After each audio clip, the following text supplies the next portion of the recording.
에베소서 2장 8절부터 10절까지 말씀 3절에 걸친 말씀이 되겠습니다. 신약성경 311쪽가량이 있습니다. 8절부터 10절까지 함께 합독합니다. 시작. 너희는 그 은혜에 의하여 믿음으로 말미암아 구원을 받았으니 이것은 너희에게서 난 것이 아니요 하나님의 선물이라. 행위에서 난 것이 아니니 이는 누구든지 자랑하지 못하게 함이라. 우리는 그가 만드신 바라 그리스도 예수 안에서 선한 일을 위하여 지으심을 받은 자니 이 일은 하나님이 전에 예비하사 우리로 그 가운데서 행하게 하려 하심이니라. 아멘. 말씀과 예배를 위해 기도하겠습니다. 살아계신 하나님 아버지, 오늘도 3일의 삶을 이제 정리하고 이제 하나님 전에 나와서 주님과 교제하는 시간입니다. 하나님의 거룩하고 정결하신 말씀, 또 성령께서 큰 위로가 주시는 이 말씀으로 저희들을 감싸주시고 저희 심령 속에 이 말씀으로 복을 내려 주시옵소서. 모든 예배를 주님께 의탁하며 감사할 때 귀하신 우리 주 예수님 이름으로 기도하옵나이다. 아멘. 오늘 이 본문 읽은 말씀을 본문으로 해서 우리는 그의 만드신 바라라는 제목으로 하나님의 말씀 나누겠습니다. 지난번까지도 제가 여러분께 읽어드린 대로 역시 같은 본문을 새로 번역한 짧은 글을 번역문을 한 번 더 읽어드릴 테니까요. 한번 들어보십시오. 너희는 그 은혜를 믿음으로 구원을 받았으니 이것이 너희에게서 난 것이 아니요 하나님의 선물이라. 행위에서 난 것이 아니니 이는 아무도 자랑하지 못하게 함이라. 우리는 그의 작품이라 선한 일을 위하여 그리스도 예수 안에서 지으심을 받은 자니 이 일은 하나님이 미리 마련하사 그 가운데서 행하게 하려 하심이니라. 크게 다를 바가 없죠. 다만 여기에 이제 그 은혜를 인하여, 그 은혜에 의하여 믿음으로 말미암아라고 한 이 번역이 원어에 맞긴 한데 이 말 자체가 복잡해요. 이 도대체 무슨 말이냐 이게. 은혜를 인하여 믿음으로 말미암아가 무슨 말이냐. 결국은 이 얘기가 뭐냐면 너희는 그 은혜를 믿음으로 구원을 받았다 그런 얘기거든요. 그래서 이 복잡한 구문을 단순하게 좀 줄여봤습니다. 너희는 그 은혜를 믿음으로 구원을 받았다. 여러분 구원받으셨죠? 구원받은 것은 하나님의 놀라운 축복입니다. 제가 어제 이제 마지막 한 학기 수업을 마치는 수업을 하면서 쉬는 시간에 저보다 5살 많은 분이 지금 신학교에서 배우고 있어요. 한 형제님이. 장로교 생활을 한참 하고 행당동에 온 지 한 2년 정도밖에 안 됐는데 신학교에 들어왔습니다. 환갑이 된 거죠. 근데 뭐 저랑은 같은 세대니까 이제 얘기가 좀 되는 편인데 그래서 이제 자녀 얘기가 나와서 우리 형제님 자녀분 다 구원받았습니까? 라고 물어보니까 구원받았다고 그러는 거예요. 그래서 그분도 확실한 분이라 어떻게 했냐 하니까 둘째 아들이 이제 구원을 받아야 되는데 제 상담을 통해서 다시 한번 새롭게 구원을 받았다는 거예요. 근데 이번에는 정말 구원을 받았는데 정말 구원을 받기 전하고 받은 후하고 어떻게 다르냐. 구원받기 전에는 이 아들이 모태신앙이기 때문에 항상 예배를 드렸죠. 예배를 드리고 교회에서 하라는 거 다 해요. 다시요. 교회에서 하라는 거 다 해요. 그런 신앙인 거죠. 그러나 개인적으로 절대로 성경을 본다든지 성경을 읽고 묵상을 한다든지 전혀 하지 않았다는 거예요. 왜냐하면 여러분 하늘 동기가 없거든요. 마음에 주님의 영이 안 계시면은 구원의 은혜가 없으면 자기가 독자적으로 성경을 봐야 된다는 생각 자체를 못합니다. 그런데 구원받고 난 후에 얘가 혼자 시키지도 않았는데 성경을 보고 묵상하려고 한다는 거예요. 저는 그 말만 들어도 벌써 제대로 구원받았구나 그런 생각을 하는 거죠. 여러분 그래서 우리가 이 구원받은 신앙하고 구원받기 전의 신앙이라는 것이 명확하게 구분되는데 그것이 명확하게 구분된다는 것은 구원받은 사람 어깨를 으스대라고 하는 것이거나 구원 못 받아서 내가 구원 못 받았구나 이렇게 주눅이 들라고 하는 말이 아니라 구원이라는 것이 얼마나 큰 은혜인지, 놀라운 은혜인지를 알게 되면 우리 자신 자체가 참 은혜의 사람이 되고 하나님을 제대로 알게 되니까 시키지 않아도 주님을 알고 싶은 소망이 생긴다는 거죠. 얼마나 자연스럽습니까? 하라 해도 안 하는데 시키지 않아도 하니 자발적으로 하게 되니까 얼마나 신앙이 쉬워요. 그의 입장에서는 얼마나 신앙이 또 재미가 있겠습니까?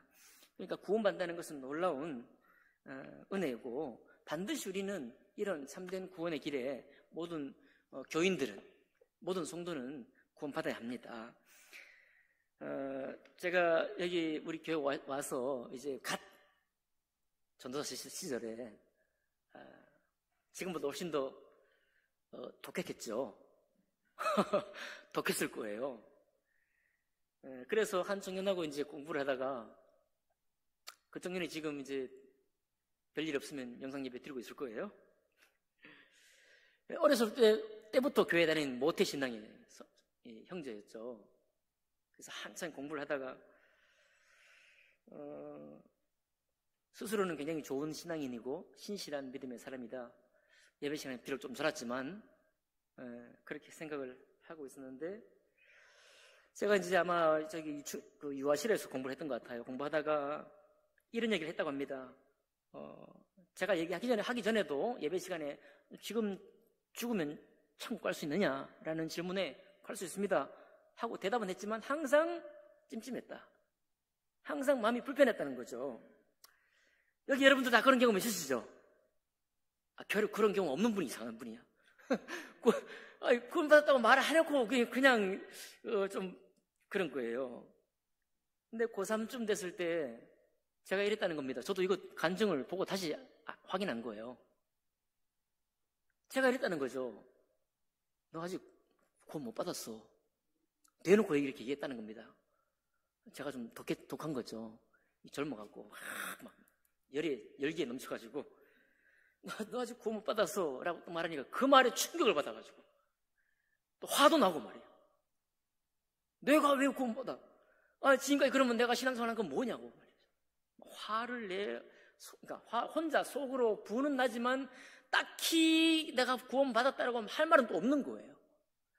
그러는 과정에서 이제 대학 선배와의 어떤 관계 속에서 자기의 너무 착한 사람이니까, 그 착한 사람이니까 그것으로 이제 신앙인이라고 생각했지만 그 착한 데에 흠집이 났고, 그 흠집이 바로 곧 구원의 통로가 되는, 구원을 받게 되는 열쇠가 된 거죠. 그래서 그 구원을 받고 너무나 자발적인 신앙이 된 거 아닙니까? 누구겠어요? 최영광 형제라는 형제입니다. 지금 천안에서 제가 오라고 그런다고 오겠어요? 2시간 반 걸리는데 자발적으로 오잖아요. 왜 그렇습니까? 하나님이 계시기 때문에 그래요. 만약에 하나님이 계시지 않은 채로 있었다고 한다면 계속 실험했을 거예요. 와야 된다, 예배해라. 너무 힘든 거죠. 부모님 너무 당황하지 마세요. 원래 이것이 정상적인 고백이에요. 일산의 김한수 목사님 교회 아들 김종일 목사님, 지금 목사님이죠. 지금 미국에서 사역을 잘하고 있고 박사과정 밟고 있습니다. 20살이 됐는데 사모님이, 그러니까 자기 엄마가 날 때부터 신앙생활 했잖아요. 그런데 20살쯤 됐는데 엄마가 그런 얘기 했다는 거예요. 너 아직 구원 못 받았어. 엄마가 그럴 수 있습니까? 엄마가, 사모님이 자기 아들한테, 사랑하는 아들한테 어떤 현상이 생겼을까요? 똑같은 현상이 화가 나고, 내가 왜 구원 못 받았냐고 말이야. 내가 그럼 지금까지 예배한 게 뭐냐고, 찬양을 드린 건 뭐냐고, 내 입으로 하나님을 노래했던 건 뭐냐고 막 분해하다가 구원받은 거예요. 여러분, 그러니까 구원은 자연스럽게 생길 수가 없는 것입니다. 그러니까 하나님께 접근하는 것은 자연스러울 수 있을지 몰라도 주님과 내가 인격적으로 만나는 것은 구렁이 담 넘어가듯이 못 넘어가요. 이거는 반드시 계단처럼 끊어지는 시간이 있는 것입니다. 하나님 그것을 말해주시는데, 오늘 여기 10절에 보니까 우리는 그가 만드신 바라, 제가 번역했을 때 우리는 그의 작품이다. 근데 이게 하나님 우리를 창조한 것을 말하느냐? 그게 아니에요. 왜냐하면 그 다음에 뭐라고 하고 있습니까? 우리는 그의 만드신 바라 하고서 그리스도 예수 안에서 선한 이유를 위하여 지으심을 받았다 그랬잖아요. 이 말은 재창조로 말하는 거거든요. 부모님에게서 난 이 혈통과 육정으로 난 나의 몸과 나의 성품과 나의 취향과 나의 성향이 문제가 아니라 예수 그리스도로부터 거듭나서 다시 창조된 사람, 그것을 여기서 우리는 그의 작품이라고 말하는 거예요. 그러니까 우리는 그의 지으신 바라는 이 말씀을 읽을 때 여러분, 당연하지, 하나님은 나를 창조하셨지라고 이해하면 안 되고 그렇게 생각할 게 아니라, 하나님이 나를 창조하신 건 당연한 것인데, 모든 만물을 창조하신 것은 당연한 노릇인데, 내가 그리스도 예수 안에서 선한 일을 위해 다시 지음받은 존재라는 것을 깨달았느냐? 라고 우리에게 묻게 되는 것이고요. 바로 그것을 깨달은 사람은 하라 하지 않아도 그 속에 하나님을 향한 감사와 하나님의 영이 그 안에서 역사하기 때문에 그가 하나님을 향해 걸어간다는 거예요. 그래서 여러분, 우리 주위를 둘러보면, 제가 지금 이제 15년 정도 사역하니까 제가 두리뭉실해졌어요. 제가 처음부터 젊은 날처럼 독해야 되는데, 이렇게 막 구원 못 받았다고 막 해야 되는데, 그렇게 못하고 부들부들해져가지고 이제는 어떻게 하든지 하나님 은혜가 그에게 있기를 이제 이런 식으로 이제 하게 되는데, 그러나 우리 이 말씀을 참여하는 사람이나 예배 가운데 있는 여러분들 스스로가 주위를 둘러볼 때 무엇을 확인할 수 있는가 하면 간단해요. 그가 스스로 자발적인 신앙이 지금 시작되었는가를 우리가 평가하기 위해서가 아니라 가만히 이렇게 서서 이제 극히 바라보게 되면 우리는 거기에 어떤 답을 얻을 수는 있어요. 그거는 제가 이제 7월 말 그리고 8월 초에 우리 침례식을 이제 예정하고 있습니다. 그거는 올해 상반기 때 새로 오신 어르신, 우리 은사모 부친 모친들 4분하고 또 청년하고 이제 새가족반 했던 분들이 다 침례 순종하겠다고 했기 때문에, 그러나 추운 때 하지 못하고 따뜻할 때 하자고 해서 7월 말 곧 여름 성경학교가 끝날 무렵 혹은 그 중간 무렵에 주일날 오후에 할 거예요. 그러면 그때 그분들만이 아니라, 그분들도 제가 다시 확인하겠지만은, 우리 이제 여기 학생들도 있고 청년들도 있고 이제 성인들도 있지 않습니까? 이 가운데에서 우리 스스로가 사실은 너 구원 못 받아서라고 이렇게 꼭 찌르는 말로서가 아니라 우리 스스로가 우리 안에서 이제 스스로 확인하는 거예요. 어떻게 해요? 만약 지금도 오늘, 이게 굉장히 옛날 방식이긴 하지만 그 자체가 잘못된 질문은 아니거든요. 오늘 죽어도 천국 갈 확신이 있습니까? 이런 질문에 대해서, 이 천국이 보통 나라가 아니고 하나님이 계신 곳이 보통 계신 곳이 아니기 때문에 그냥 들어간다는 것 자체가 말이 일단 안 되기 때문에요. 그렇죠? 그래서 이 질문에 대해서 비록 내가 갈 수 있습니다라고 답은 할지라도 내 마음에 찜찜해. 여전히 내가 마음이 걱정이 되고, 여전히 한 번 묻고 2번 묻고 3번까지 물어버리면 내가 할 말이 없다라고 생각한다고 하면 이 구원에 관한 것은 다시 한번 확인해 봐야 됩니다. 어떻게 해요? 너희는 그 은혜를 믿음으로, 과연 하나님의 은혜, 그 참되신 은혜가 나에게 왔다는 사실, 그리고 내가 그 은혜를 받기 위해서 내가 명백히 하나님 보실 때 죄인이라는 사실이 내가 분명히 밝히 깨달아졌는가? 그때의 구원의 비밀이 열리는 것이거든요. 그때 하나님의 은혜가 참으로 나에게 은혜가 되는 것입니다. 그리고 그렇게 해서 우리 주님을 영접하고 나면 그 사람 속에 사모하는 마음이 생겨요. 찬양을 사모하는 마음이, 하나님 말씀을 사모하는 마음이, 그리고 교회에 와서 교제를 사모하는 마음이 자연스럽게 생깁니다. 그러니 이 사람은 목사님이 시키지 않아도 자기가 목사님께 찾아와서 묻는 거예요. 내가 뭘 할까요? 이렇게 말이죠. 내가 이렇게 뭘 섬기고 싶은데 어떻게 할까요? 이렇게 되는 거예요. 이렇게 되는 것이 하나님 은혜를 입은 사람의 자연스러운 모습이다, 이라는 말씀이에요. 자, 그러니 여러분, 제가 우리 임원 모임에서도 잠깐 말씀을 드렸는데요. 그래서 우리가 이번 준비된 이제 한 달 뒤, 한 열흘쯤 뒤에 있을 침례식 때 우리 주변에 있는 학생들, 또 청년들, 어린 주일학생들, 우리 관심 있는 대로 다시 한번 이렇게 상담을 통해 가지고 우리 주님을 분명히 영접할 수 있는 기회를 우리가 허락해 주면 좋겠습니다. 여러분도 이 일에 같이 참여해 주세요. 왜냐하면 한 마을에 한 아이를 기르는데 한 마을이 다 필요하다고 했잖아요. 마찬가지입니다. 우리 교회 한 성도가 구원받는데 우리 교회 전체가 필요한 거예요. 우리 성도가 전부 다 관심을 가지고 기도할 필요가 있는 것입니다. 자, 그런데 이렇게 하나님 은혜를 믿음으로 우리가 구원받는 것이고, 이 구원은 우리에게서 난 것이 아니고 전적인 하나님의 선물이라고 했기 때문에 행위와는 아무 상관이 없어요. 그렇죠? 이건 행위와는 상관이 없고 우리 마음의 비밀과 상관이 있습니다. 마음의 비밀. 간단한 도식이, 예수님께서는 죄인을 위하여 이 땅에 오셨다고 분명히 못 받고 있기 때문에 내가 죄인이라는 사실이 깨달아진 사람, 바로 그때가 이 사람이 구원받을 때거든요.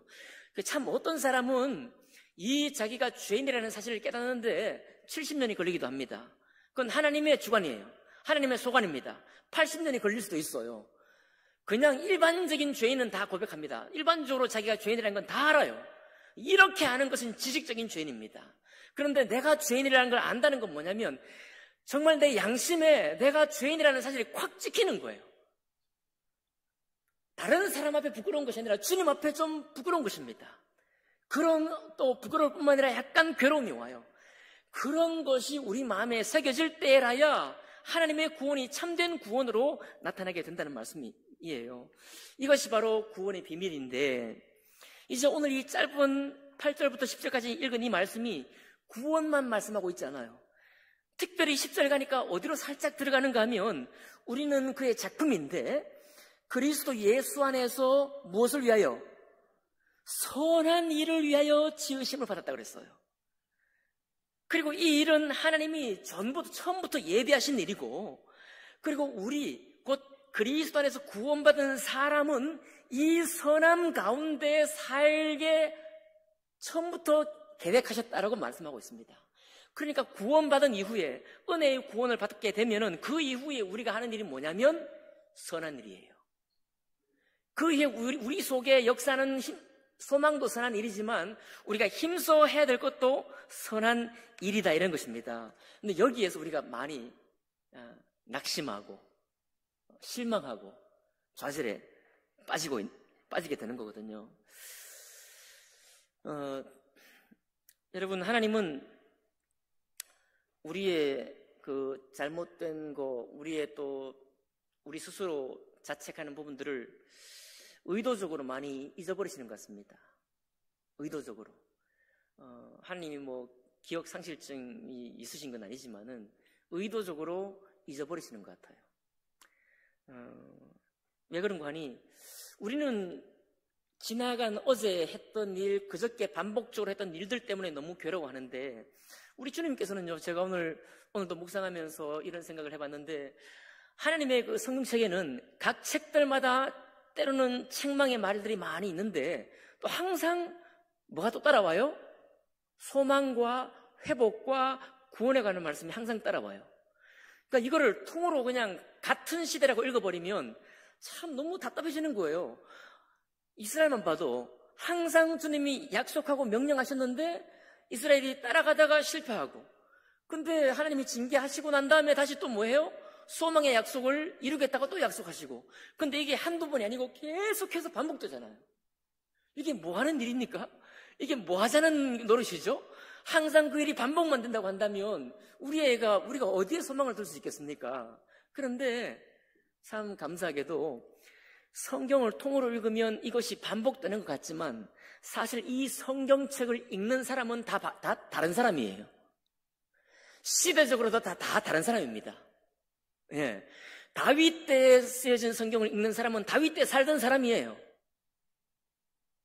그리고 바벨론 포로 때에 선지자가 했던 말은, 그 말을 직접 읽었던 사람은 누구냐면 바벨론 포로 때 살았던 사람들입니다. 그 사람들은 다윗 때의 사람들은 다 죽고 없는 거예요. 그러니까 왜 반복하느냐가 아니라 하나님은 세대마다 다 항상 새롭게 일하시는 거예요. 세대마다. 그러니까 우리는 이스라엘이 이렇게 역사 속에서 이렇게 반복하니 무슨 소망이 있냐, 우리는 그렇게 괜히 하나님도 지지 않을 짐을 우리 어깨 위에 지우는데, 하나님은 그런 짐을 안 지고 계신다니까요. 하나님은 항상 새로운 세대에 또 새롭게 말씀하시고, 그럴 뿐만 아니라 여러분과 저에게도 자고 일어나면 새로우신 분이 주님이시다 이거예요.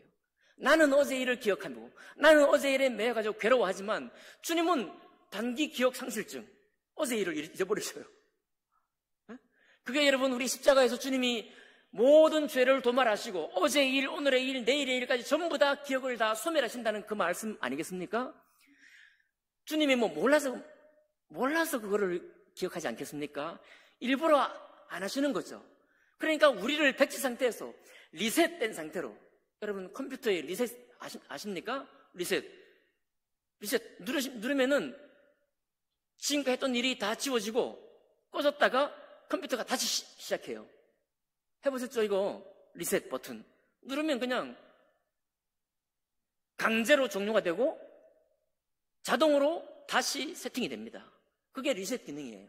그러니까 하나님께서 우리가 참 이전 일 때문에 너무 괴롭고 힘들어하는데 하나님은 그런 은혜를 우리에게 주시는 것 같아요. 성경 전체를 볼 때도 그렇고 하나님의 이 십자가의 은혜를 생각할 때도 그런 것 같아요. 근데 참 이것이 우리가 참 이 은혜로 들어가기가 쉽지가 않아요. 왜 쉽지가 않냐 하니까 사실 사람은 기록으로 먹고 삽니다. 기록으로. 여기 제가 뭐 하나 사진을 하나 준비해놨는데 이게 뭐냐면 감사해요. 어떻게 계셨네요. 이게 축구 선수거든요. 데브라이 위너라고 덕배라고 하는 너무너무 잘하는 그 미드필더입니다. 이 선수의 이 실적이 저렇게 거의 30가지 이상의 항목으로 다 기록이 되어 있어요. 점수가 다 매겨집니다. 저 점수는 어떻게 매겨집니까? 오늘, 어제, 그저께 1년 전에 했던 모든 이 선수의 경기를 다 분석한 거예요. 전부 분석해서 기록으로 다 남긴 거예요. 그럼 저 기록으로 못하느냐? 이 선수가 몸값이 얼마냐면 680억 원이에요. 예? 세계적인 미드필더의 월드 클래스입니다. 680억 원이라는 저 가치가 어디서 나오느냐? 어디서 나와요? 저 기록에서 나와요. 저 기록에서 운동 능력, 정신적인 능력, 기술적인 능력, 신체 나이, 그리고 슛의 무슨 정확도 다 평가에서 나옵니다. 이게 운동 선수만 일어나요? 회사에서 실적, 그죠? 실적은 뭡니까? 전년도 혹은 바로 어제까지 내가 해서 이루어낸 성과, 그죠? 그럼 그 실적이 어디다 쓰입니까? 승진에 쓰이고 또 월급 올라가는 데 쓰이고 또 다른 회사에 스카우트 제의받는 데 쓰이고 그러잖아요. 그러니까 우리 인간 사회에서 우리가 살아가는 이 삶에서는 모든 지나간 흔적의 기록, 지나간 기록들이 전부 다 돈으로 환산되거나 아니면 바로 그 기록이 자기의 가치를 증명해 주는 거예요. 이러니까 이건 지금 좋은 측면인데 나쁜 측면은 어때요? 우리의 잘못한 거, 우리가 못되게 군 거, 이거 기억하잖아요. 세상에 열쇠를 주머니에 넣어놓고 잊어버리는 건 잘 잊어버려도 내가 10년 전에 정말 내 양심에 정말 거리꼈던 그건 왜 안 잊어버려요? 그걸 왜 우리는 못 잊어버립니까? 기분이 안 좋으면 떠올라요. 저도 우울해지고 그러면 떠올라요. 그런데 우리 주님께서는 그런 것들을 기억하지 않겠다라고 우리가 오신다는 거예요. 왜 그러냐? 우리가 선한 일을 위해 지원받았기 때문에 그렇습니다. 우리가 죄책에 사로잡히면 선한 일을 할 수 있어요? 없어요? 못합니다. 못해요. 하나님의 은혜가 내 속에 일하지 않는 한, 하나님의 은혜가 내 속에서 움직이지 못하는 한은 우리는 선한 일을 못해요. 여러분 습관적으로 착한 일 할 수 있습니다. 어떤 사람들 가방도 들어줄 수 있어요. 오리를 가자면 심리를 갈 수도 있습니다. 아니, 내가 기분 좋을 때 그럴 수 있어요. 그러나 더는 못합니다. 시키지 않은 일 못해요. 그러니까 사람이 사는 이 세상 속에서는 기록이 중요하고 항상, 그런데 우리 주님은 기억하라고 하는 것은 전혀 엉뚱한 것을 기억하라고 하는 거예요. 주님은 그런 것을 기억하라고 하지 아니하고, 우리가 다음 주에도 첫 말씀이 그러나 기억하라고 나오는데, 주님께서 늘 기억하라고 하시는 말씀은 어디냐면은 출애굽기에 역사했던 그 일을 기억하라 이렇게 나와요. 그러면 그때가 언제냐? 사람이 답답할 때입니다. 사람이 손을 쓸 수 없는 때예요. 이제는 특별한 뭔가 나타나지 않으면 우리가 죽든지 아니면 소망이 없이 절망하든지 바로 그런 아주 절차절명의 순간입니다. 그런데 그때 주님이 어떤 일을 하셨는지를 기억하라는 거예요. 그러니까 두 가지를 다 기억하는 겁니다. 내가 절차절명의 순간에 어떤 사람의 수단과 방법으로 어떤 헤쳐나갈 수 없을 때, 아무 수단과 방법이 없을 때, 답이 없을 때, 그때 하나님 내가 너희를 위해 어떻게 행했는지를 기억하라는 거예요. 그러니까 주님께서 우리에게 떠올리게 하시는 것은 내가 범죄한 기억들, 내가 잘못한 기억들, 반복해서 저지른 실수를 기억하라는 것이 아니라 너 답이 없을 때 내가 누구였던지, 내가 누구였고 내가 어떻게 너에게 나타나서 일했는지를 기억하라는 것입니다. 그러니까 주님이 기억하는 것은 그거예요. 우리에게 기억시키는 것도 그런 일을 기억시키는 겁니다. 은혜 받은 일이죠. 항상 우리가 행하지 못할 때에도 주님의 은혜가 우리 곁에서 우리를 도우셨다는 사실, 그 일들을 기억함으로 어떻습니까? 우리 속에 다시 소망이 시작이 되고, 그러면 이제 다시 우리가 뭘 할 수 있어요? 하나님이 원래부터 태초부터 계획하셨던 일, 선한 일을 할 수 있다라고 하는 겁니다. 이게 주님이 우리를 구원하신 과정일 뿐만 아니라 구원받은 우리가 무엇을 위해 살 것인지를 정리해 놓은 간단한 구절입니다. 여러분, 그러니까 우리 속에 하나님의 은혜를 기억하는 것이 있기를 원하고요. 그리고 교회가 점점 힘들어지는 건 뭐냐면 간증이 사라지는 거예요. 간증이. 주님께서 내가 한계 상황에 부딪혔을 때 하나님은 어떻게 나를 건져냈는지 그런 간증이 식어지기 시작하면 교회가 힘들어집니다. 오늘 감사하게도 우리 한 형제가 주님 은혜를 받았어요. 아마 정말 하나님께 감사할 그런 은혜 같아요. 이런 일들이 우리 삶 속에 여기저기 또 잊을만 하면 다시 우리 속에 나타나고 일으켜질 때, 그럴 때 우리 공동체 전체가 신앙생활에 부드러워져요. 선한 일을 하는 것에 도전하는 것이 쉬워집니다.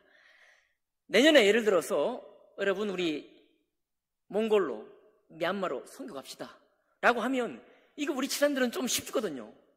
어렵지 않습니다. 그런데 젊은 사람들은 시간 내야 되죠. 돈을 모아야 되죠. 그리고 생업을 일단 중단시켜야 되죠. 그리고 와서 선교할 준비를 해야 되죠. 그러니까 이거 말은 쉽지만은 정작 도전하는 일은 쉽지 않은 거예요. 이 간단한 일. 선교에 가서 뭐 엄청 대단한 일을 하지 않은데도 불구하고 그 간단한 일을 도전하는 것조차도 쉽지 않다는 거예요. 그러나 어떻게 해야 쉬워집니까? 하나님 은혜가 있으면 쉬워지는 거예요. 하자고 하는 게 아니라 갑시다라고 누가 부추겨서가 아니라 내 속에서 주님을 위해서 뭔가 하고 싶다고 하는 소망이 내 속에 있으니까 그 선한 일을 하는 겁니다. 여러분, 우리 교회가 이와 같은 선한 일을 할 수 있을 만한 넉넉한 은혜가 계속되기를 바랍니다.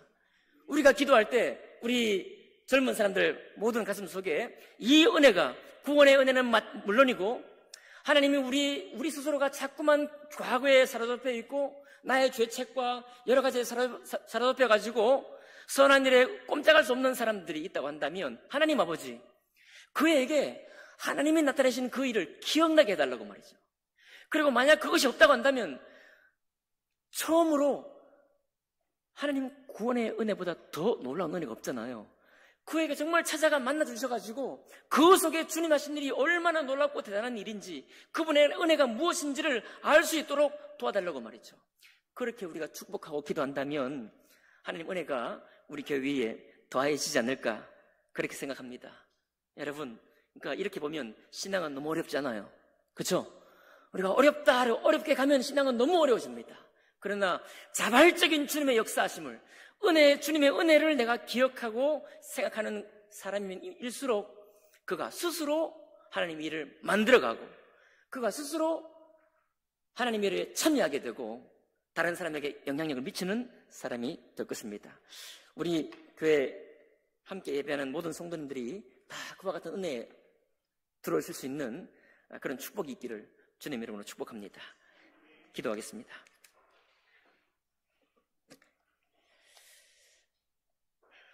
살아계신 하나님 아버지, 정말 우리를 처음 만나 주셨을 때 우리는 얼마나 설레고 또 감사하고 또 기뻤으며 또 감동이 되어서 우리 주님 앞에 더 나아가고자 했습니까?